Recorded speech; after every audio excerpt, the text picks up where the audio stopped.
We are here with Mr. Daniel Davis, the graduate assistant for the LSUS debate team. He's embarking on his 4th year with the team and his 6th year in the IPDA League. Over his time in debate, he's seen his own skills improve, but more excitingly, he's gotten to watch and contribute to the improvement and success of countless students. Daniel, why did you join the IPDA? Thank you, and it's an honor for me to be on your podcast. Thank you for inviting me here. Why did I join the IPDA is, I guess, a complicated question. I was getting ready to leave Jeff State Community College before completing my associate in arts degree. At that time, I'd been going to school for a long time, and I was getting tired of being at the community college level, so I was getting antsy and decided to jump the gun and go straight to a 4-year university. On one of my last days there, I saw a flyer talking about joining the Jeff State debate team and they would pay for your tuition. So I said, well, let me go watch this exhibition debate. I've always liked watching debates on YouTube. I've always liked learning about logical arguments and logical reasoning. And then I saw this and I just immediately fell in love with the fun and enjoyment of coming up with arguments, hearing someone else completely disagree with you and trying to convince someone that you're the right person. It was wholly exciting, and I was lucky enough to be offered a scholarship on that team. Why did you stay in the IPDA? Well, in the 2 years that I was on the team at Jeff State, I just continued to fall more and more in love with this activity. And in Alabama, there were no other schools that did IPDA. It was just that community college. Well, I figured I can get a degree anywhere, but I wanted to continue to do IPDA because the schools that I knew about weren't really doing any form of debate. The only thing that was available was like mock trial or model UN. And I was really, really interested in this niche debate league. So I decided to keep going for it and what I loved. What was your biggest misconception about the IPDA before you joined? I thought it would be a more formulaic and rigid structure of competition. I assumed it would be analogous to the Mathletes competition in Mean Girls, where everyone has very strict rules and you're kind of nerdy and you want to say this particular thing right, or this way that your coach taught you 5 months ago, it would be specific to this round. And what I found was it was a lot more fluid than that. And it was a lot more discussing ideas. And in that regard, it was so much more fun than I really thought it was going to be. What are some of the biggest reasons that people don't join the IPDA? Lack of exposure. It's growing now, and it's been growing ever since its inception, but it hasn't reached mainstream awareness in the academic circles. Most schools and students who have engaged in debate, they're aware of like Lincoln Douglas and parliamentary debate, mock UNs, as I've said before, but very few have actually heard of IPDA. If you could change the IPDA League, how would you change it? I would employ a rule that is wholly unfeasible in reality. What makes this league so special is its premise that lay judging will preserve the integrity of our league's unique persuasive style, the man off the street philosophy. A style that says we will not fall victim to time. We will not develop debate jargon, overly technical speaking and rules. Lay judging, in my opinion, is the most important pillar of our league, and it's very difficult to achieve. Many tournaments, out of necessity, have judges that are on the teams of the schools that are attending the tournaments. This creates a scenario where there are a lot of judges that do have an understanding of debate and have a unique knowledge that have been taught to them by their schools. And that comes with its own set of problems that fall victim to the other things the other debate leagues have fallen victim to. My solution would be to minimize requirement or set a minimum requirement for tournaments to have lay judges. I would say like 50% of the judging pool would have to be people that were literally off the street. You could take people from the host school that are in class like we normally do, or find your local guy at the gas station and have him come in and judge around. The idea would be that I really want more people that are genuinely unknowledgeable about this type of debate or debate in general at all. That way we would be forced as debaters to not say things like, oh, my opponent didn't have this type of weighing mechanism for this round, therefore they can't win the round on this and that rule. I think it would be a lot more rational argumentation and more convincing and persuasive speaking. Tell me a story that defines what it means to be a professional IPDA debater. Okay, so We get 30 minutes of prep time before a round.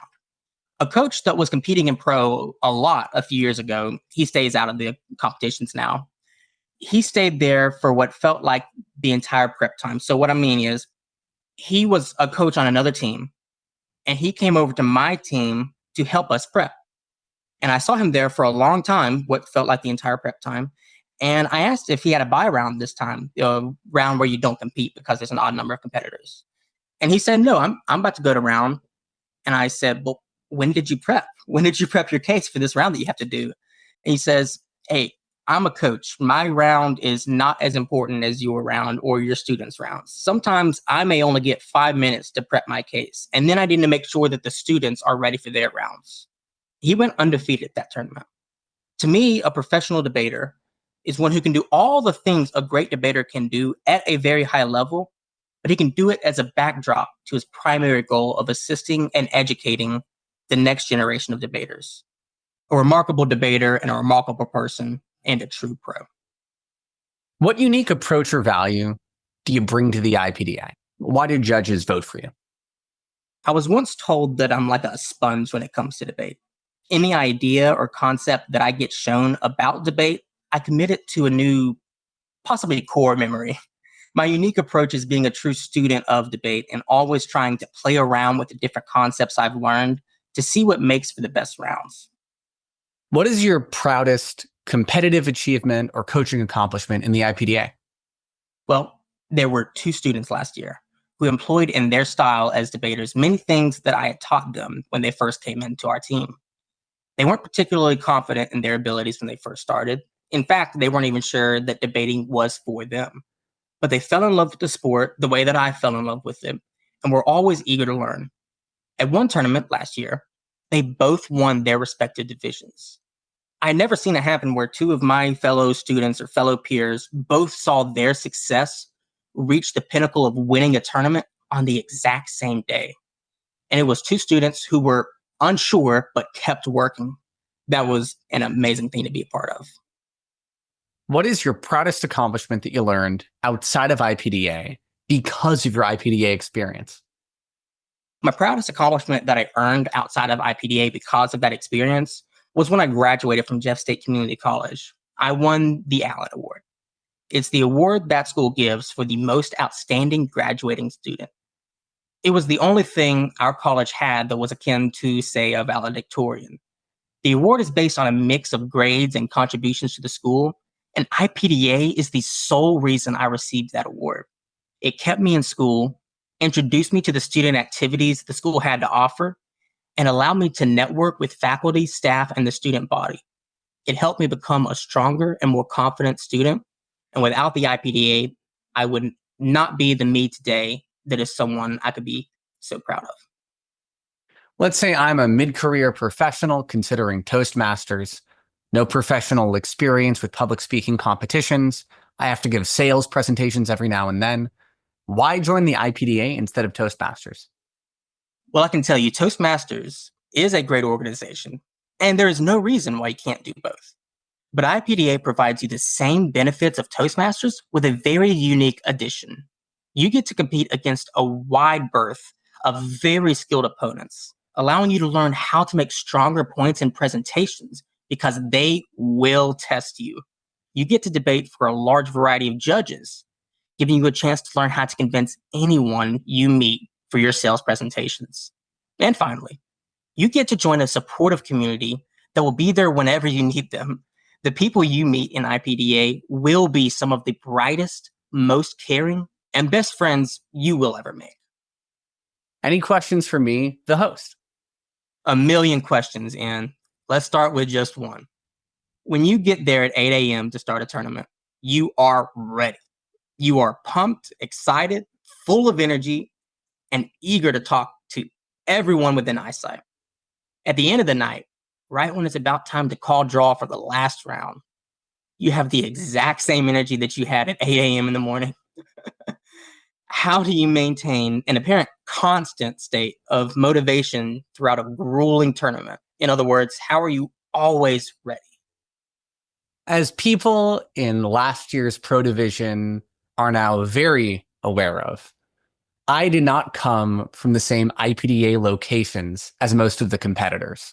I live in Wisconsin, so I either have to pay a lot of money to fly down to a tournament in the South, or I have to spend a lot of time driving down to a tournament in the South. I apply the same philosophy of taking advantage of vacation time or hangout time or a nice restaurant experience to IPDA.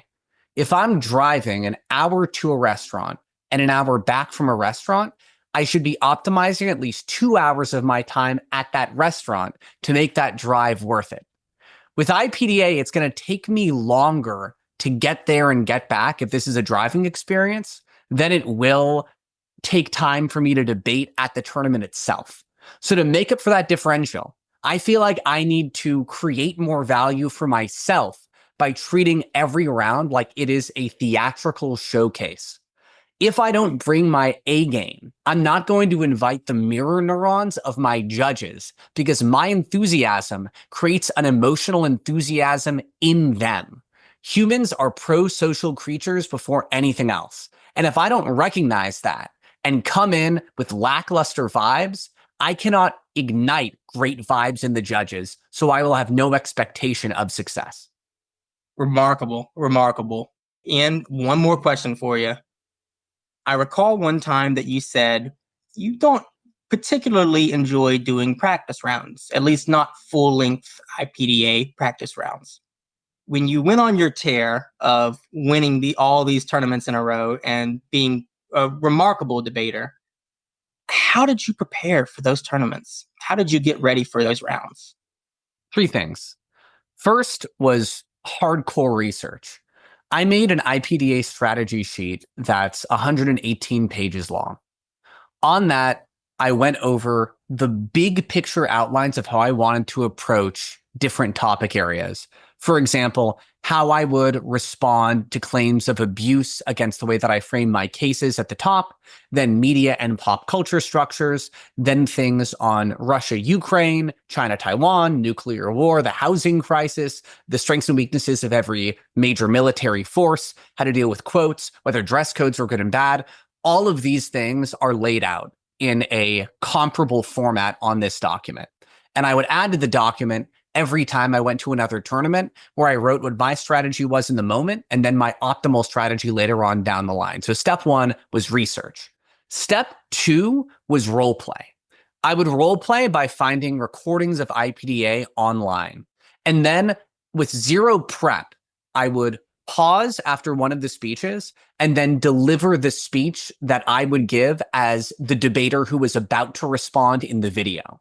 Then I would compare what I just did in relation to what the actual debater who had more prep time said. And looking at the daylight between the unprepped strategy and the prep strategy helped me analyze if there were any gaps in my understanding on some of these topics. But the final thing that I did was record. I recorded myself constantly, and I would play it back all the time. I'd play it back on ×2 speed because if I couldn't understand myself when it was 200% as fast, then when I was going way too fast for the IPDA rate.